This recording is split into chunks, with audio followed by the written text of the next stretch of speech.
of Pennsylvania in Philadelphia, USA. I'm a cytopathologist by trade and also an endocrine pathologist.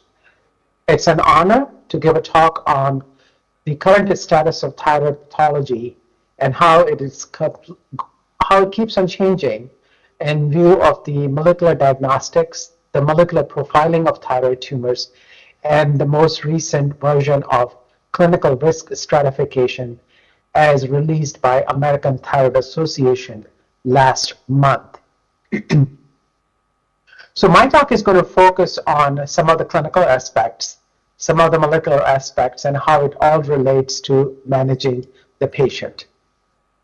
So when you look at the current status of the thyroid pathology, it starts with reporting thyroid cytology specimens. There are many tiered classification schemes, but the most common one that is employed is the Bethesda system for reporting thyroid cytology, which is in its third edition. Based upon the cytologic criteria that we have learned during our pathology training and our career as faculty or as a pathologist, we really rely on background features, and a thyroid is likely going to be colloid.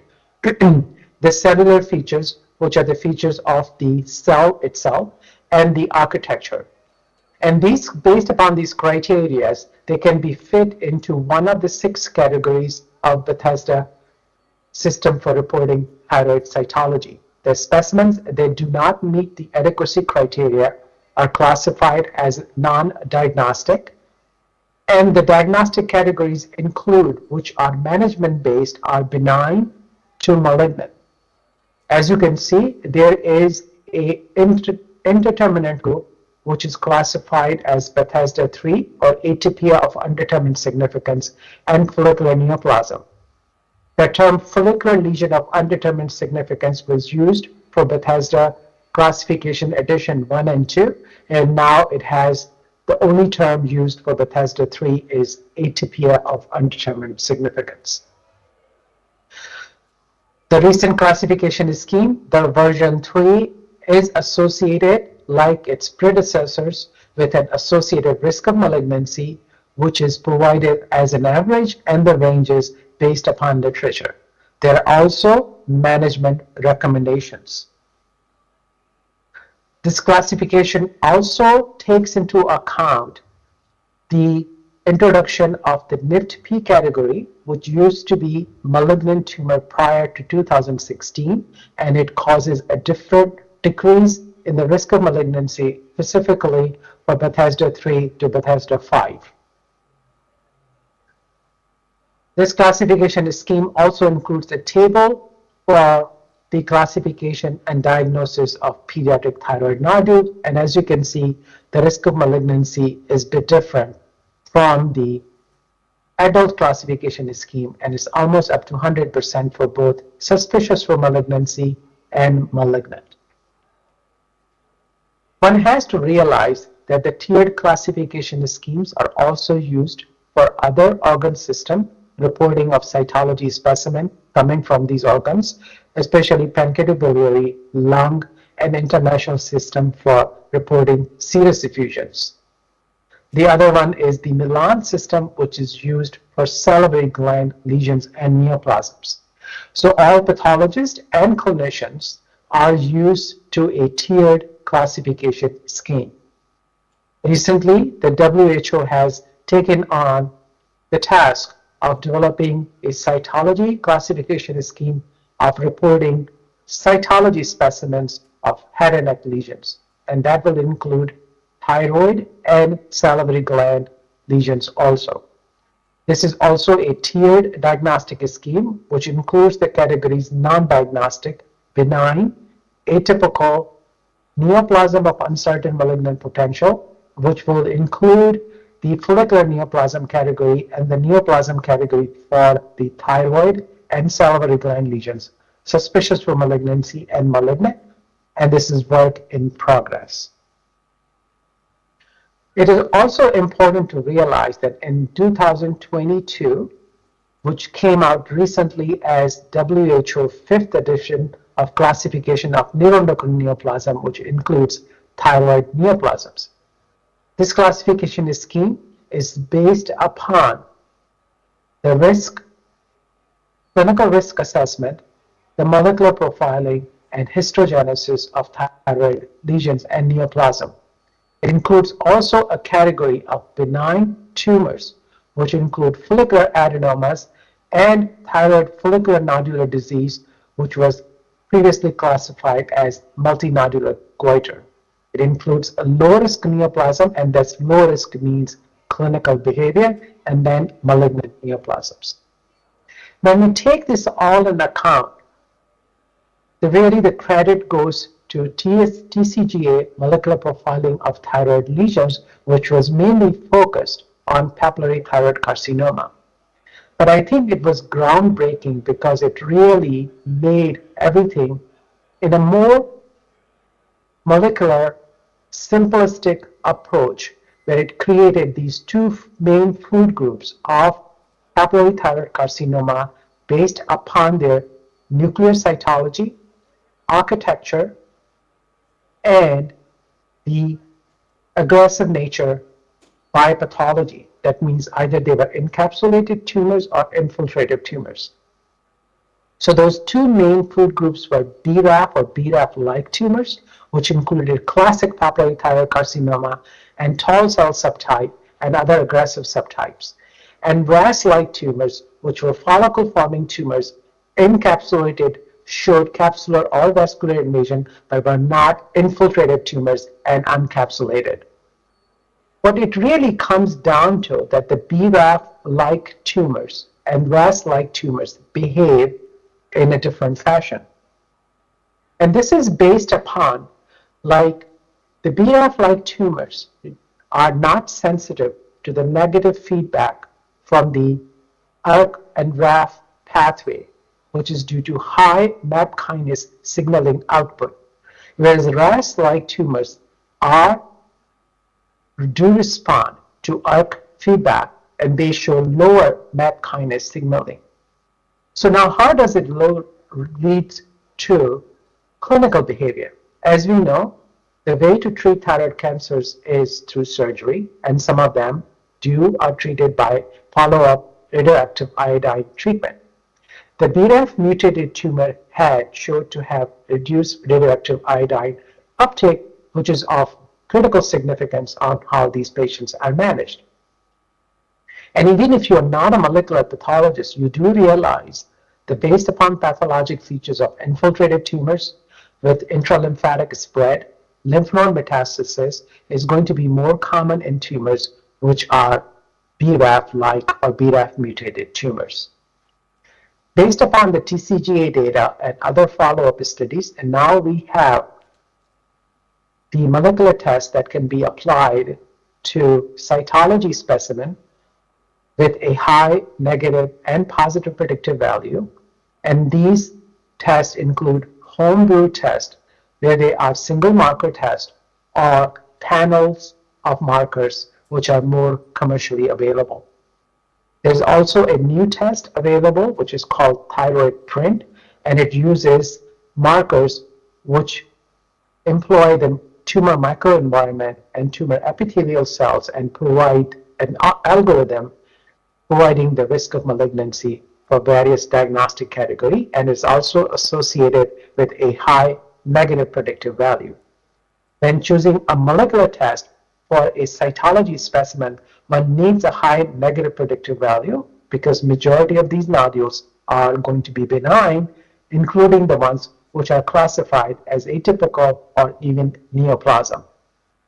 So when one puts together the cytology specimens and their features and what we see on histology, we can really separate out the papillary forming tumors with gorgeous nuclear features of papillary carcinoma, such as intranuclear inclusions, elongated nuclei, and chromatin clearing, to be as BRAF tumors or BRAF-like tumors as compared to the tumors which form follicles and lack or have subtle nuclear features of papillary thyroid carcinoma.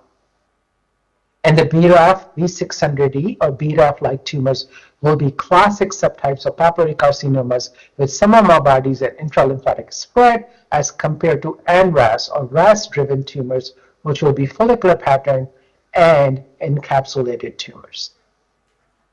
A step further, when we start to move away from well-differentiated carcinomas into more high-grade or tumors which show progression to high-grade or anaplastic carcinoma, we do realize that these tumors have a layering of additional molecular alteration which lead to this aggression, the most common being third promoter mutation or p53 alterations.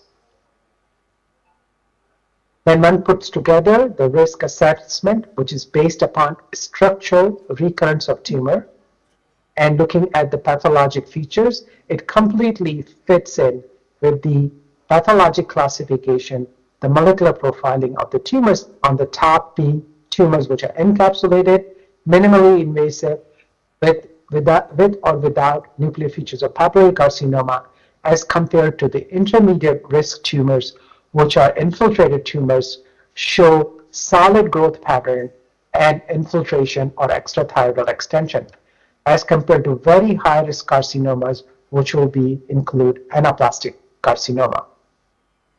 So when we think of this whole thing together, the key histologic pathologic features to assess is whether the tumor is encapsulated, infiltrative, and if it's encapsulated, whether it's invasive or non-invasive architecture. But we now include, as per new WHO classification, the addition of necrosis and or mitoses, which are features of high-grade transformation. And as I showed, based upon these features, one can stratify these tumors as a clinically low risk or no evidence of structural recurrence during a follow-up beyond 5 years, or tumors which are moderate to high risk of recurrence. In my opinion, the tumors with moderate to high risk of recurrence are the true carcinomas. And I'm not talking about anecdotal cases. I'm looking at more of an wholesome approach. I know some of you may not agree with me, but I think the tumors which are infiltrative or which are even encapsulated and show invasive features, specifically angioinvasion, those are the tumors which are true carcinomas and have to watch for. And this completely fits in with the molecular profiling or paradigm of these tumors as BRAF or BRAF-like tumors, RAS or RAS-like tumors.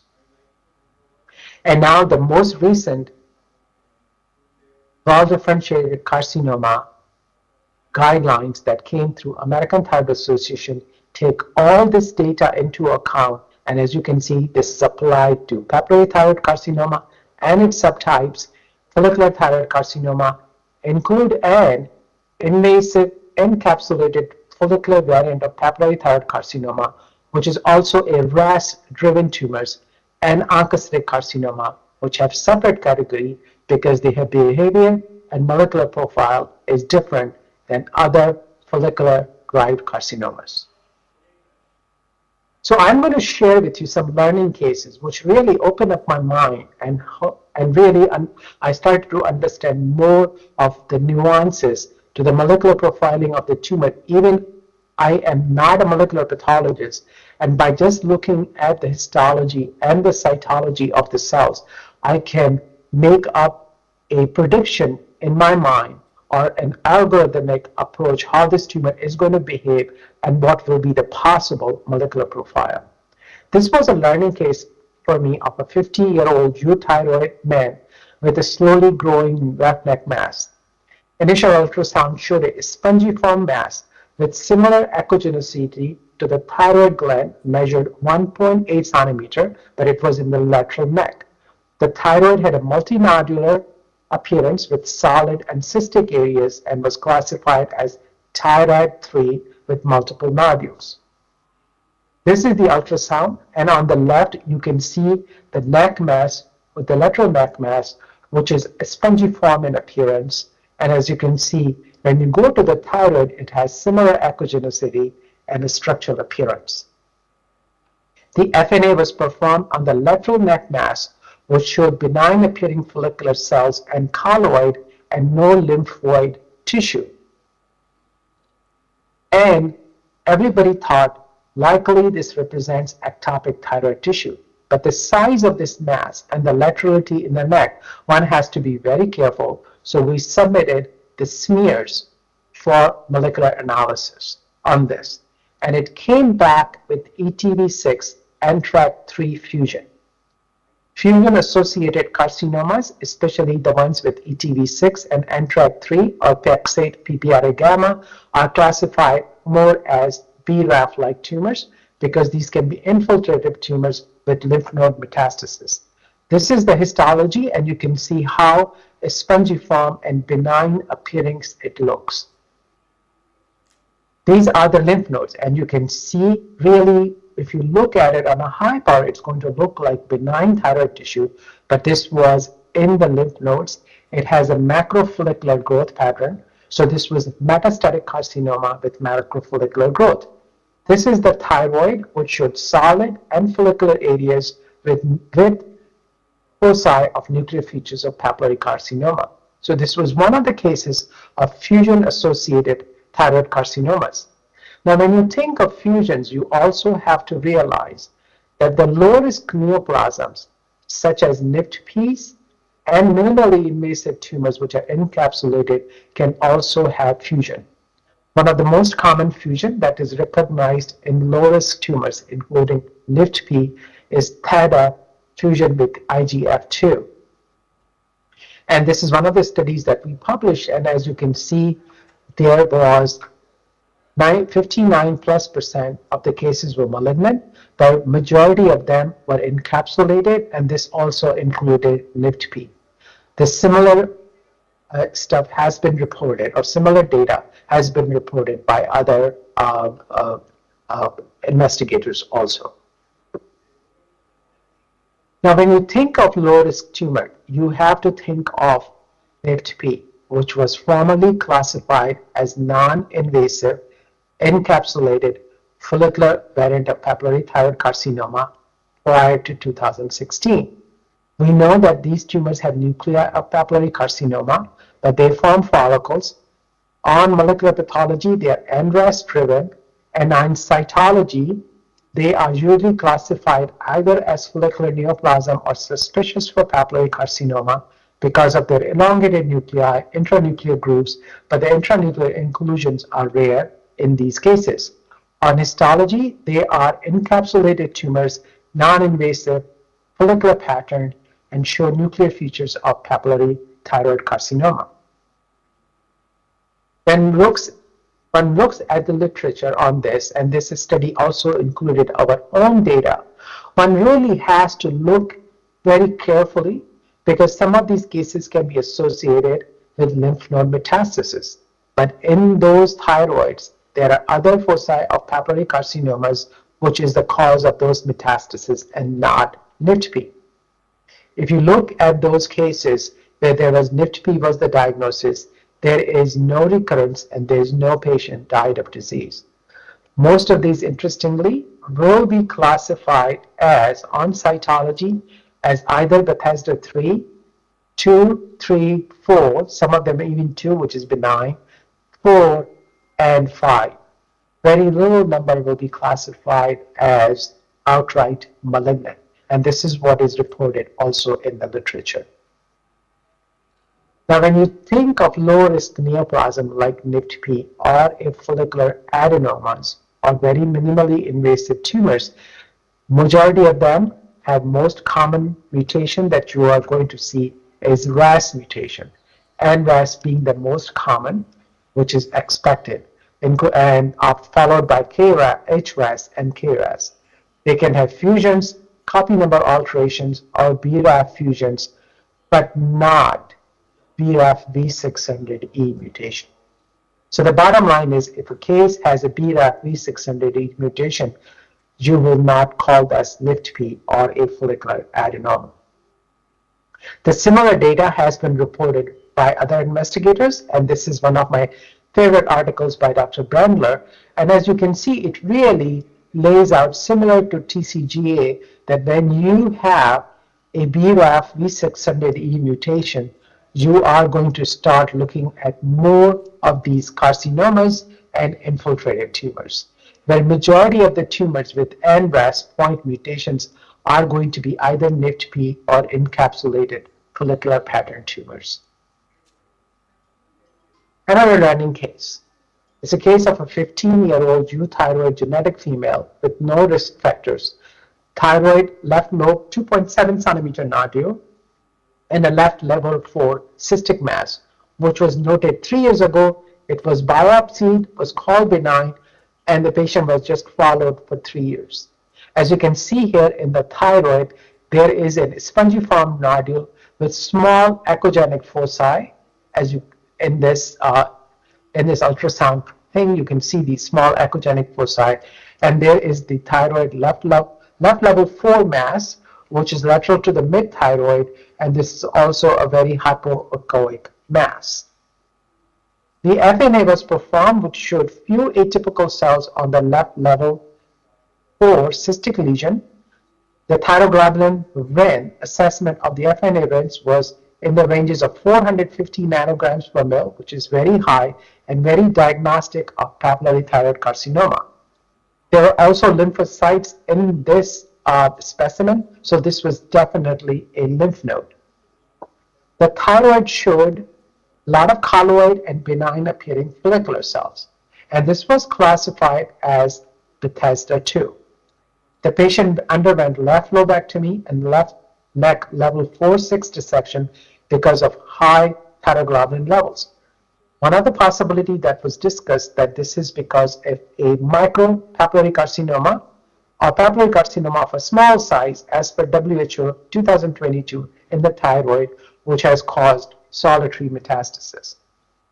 This is the left level 4 and 6 lymph node dissection, and it shows you the lymphoid tissue with this macrofollicular and focally papillary pattern lesion, so definitely metastatic thyroid carcinoma with a macrofollicular growth pattern. This is the thyroid nodule, and as you can see, it is macrofollicular. That means large follicles filled with colloid, some papillary formations, and you can also see this invasive growth with samoma bodies. This is another area where you can see tumor in the capsule, so it's an invasive tumors, and also this atrophic look.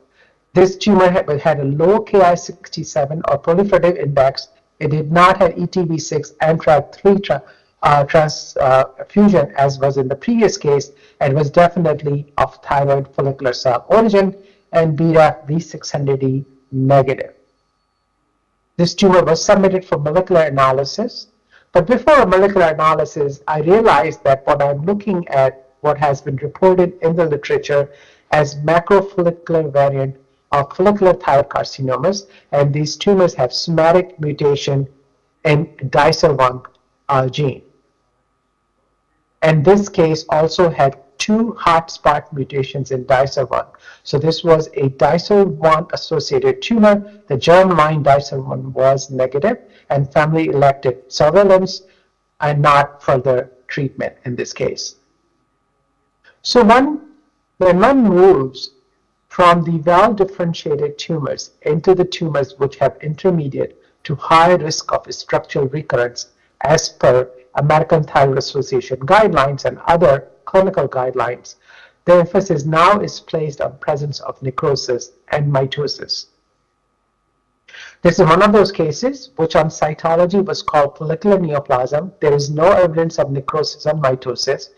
On surgical excision, this tumor did show NRAS and third promoter mutation. So one of the aggressive features was the third promoter.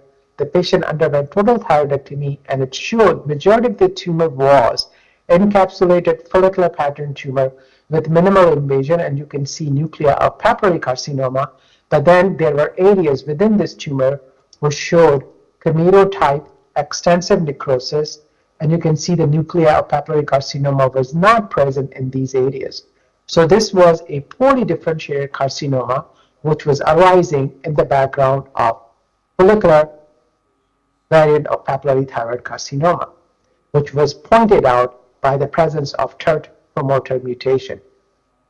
In the new WHO 2022 classification, This category is now placed under the umbrella term of differentiated high-grade thyroid carcinomas, differentiated high-grade follicular-derived non-anaplastic carcinomas, which includes well-differentiated high-grade thyroid carcinomas and the classic cases of poorly differentiated thyroid carcinomas. Now, when you look at the literature, and we did our own study, we found that these cases are classified on cytology as Bethesda 2 or 3 or outright malignant. The average age is greater than 50 years of age, and the tumors tend to be larger, the average size being 5.5 centimeter, and they can have focal or multifocal or extensive necrosis. They are associated with lymph node mets, and the treatment is usually radioactive iodine therapy and in some cases chemo or XRT.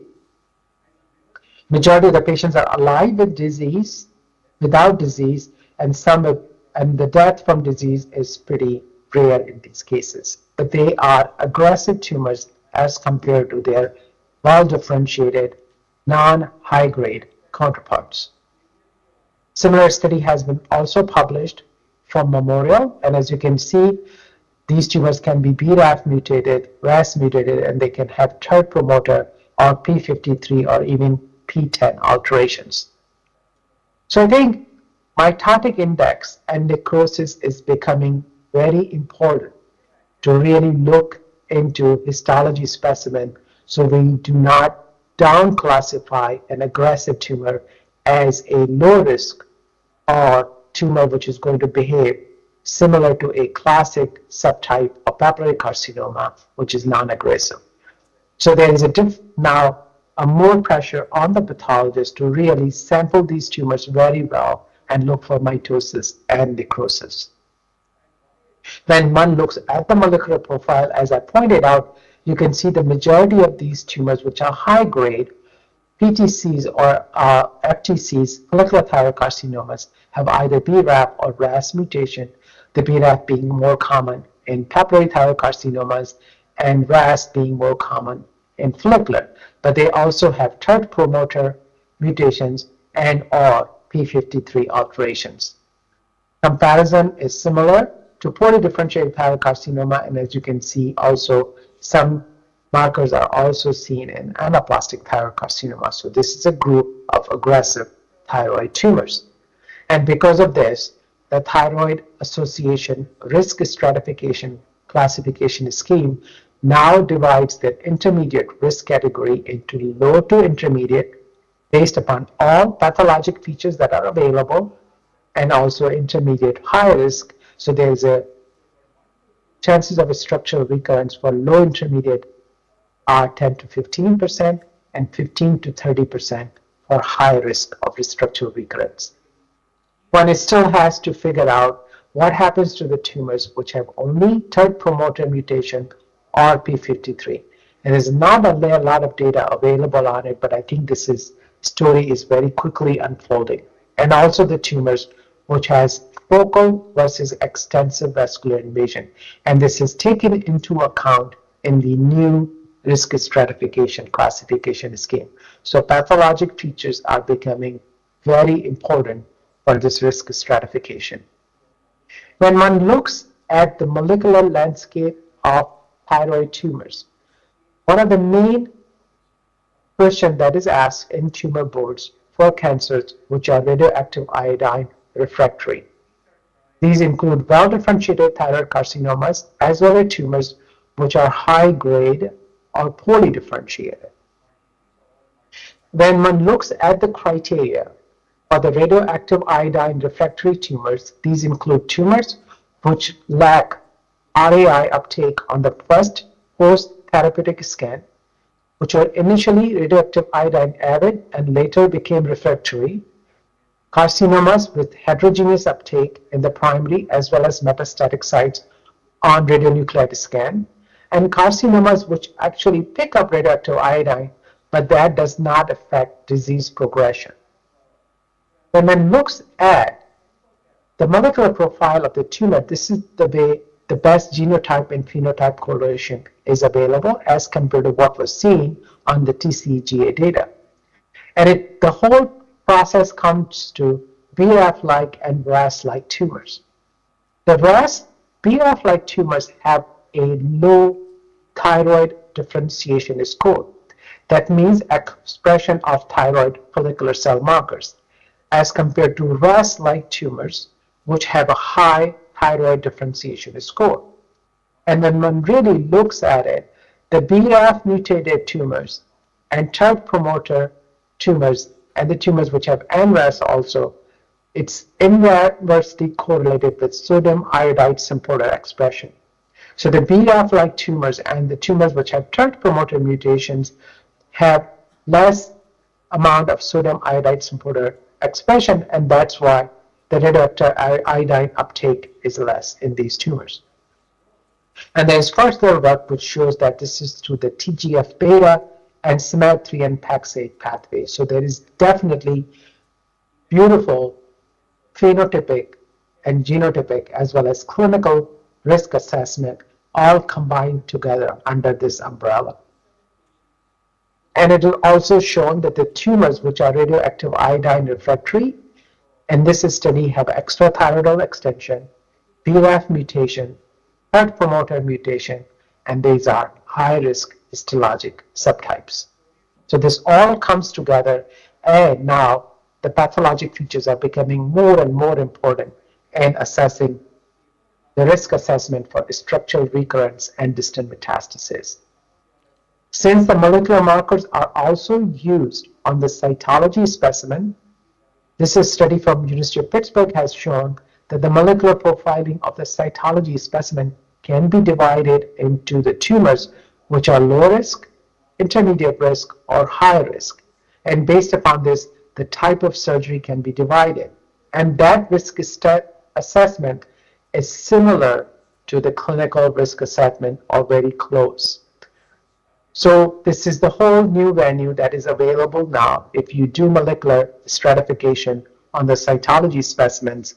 But I think looking at those nuclei, when we look at the tumor on ultrasound, it's an infiltrative tumor, has extrathyroidal extension, and on cytology it looks like a papillary thyroid carcinoma. That tumor is going to act aggressively and is going to be a BRAF or BRAF-like tumor as compared to the tumors which are hypoechoic or hyperechoic, are circumscribed, have a beautiful halo around it, and those are the tumors which are going to be more RAS-like tumors.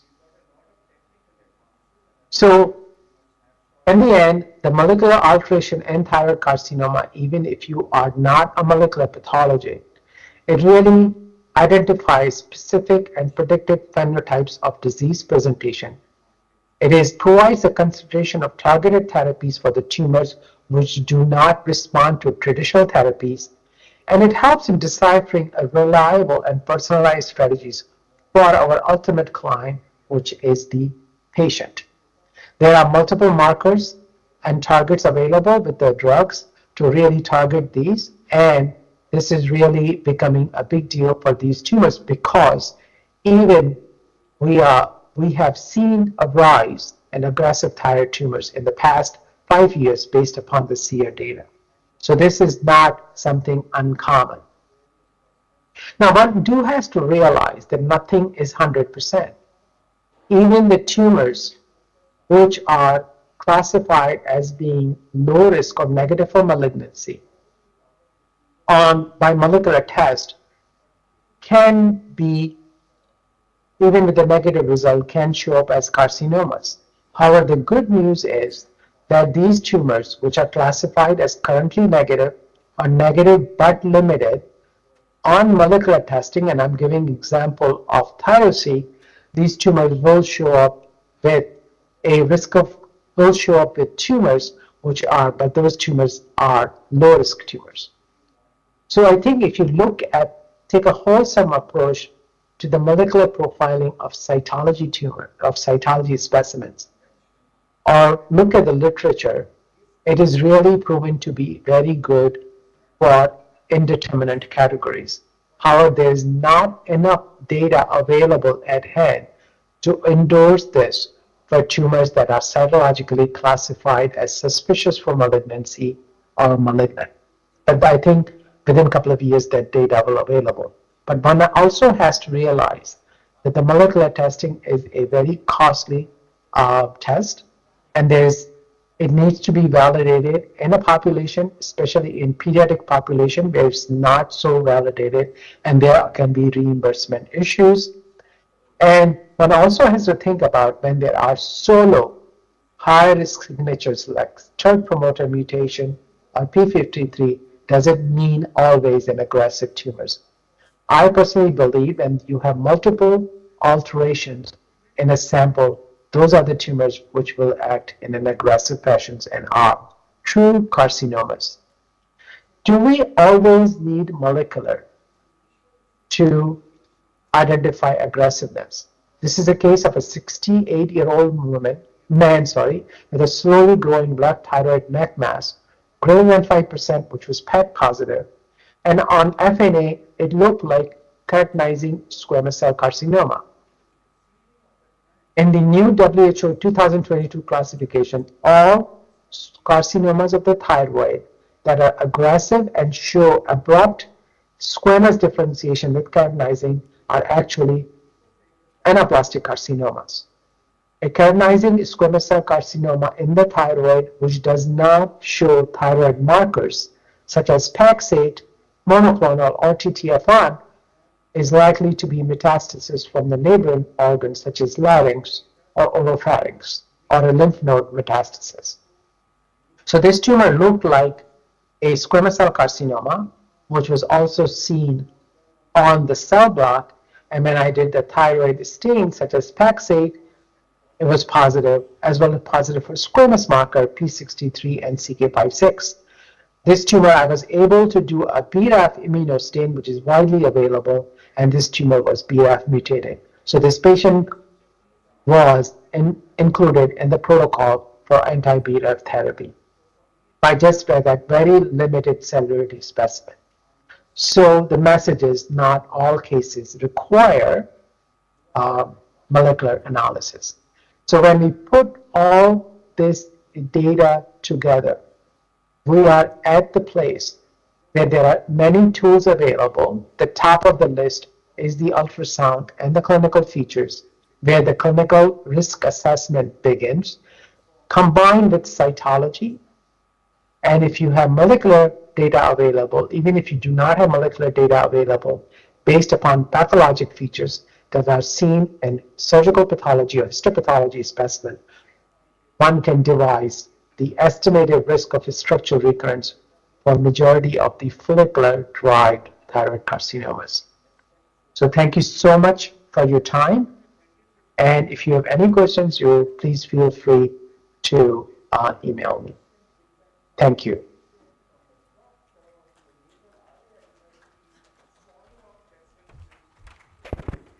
Thank you very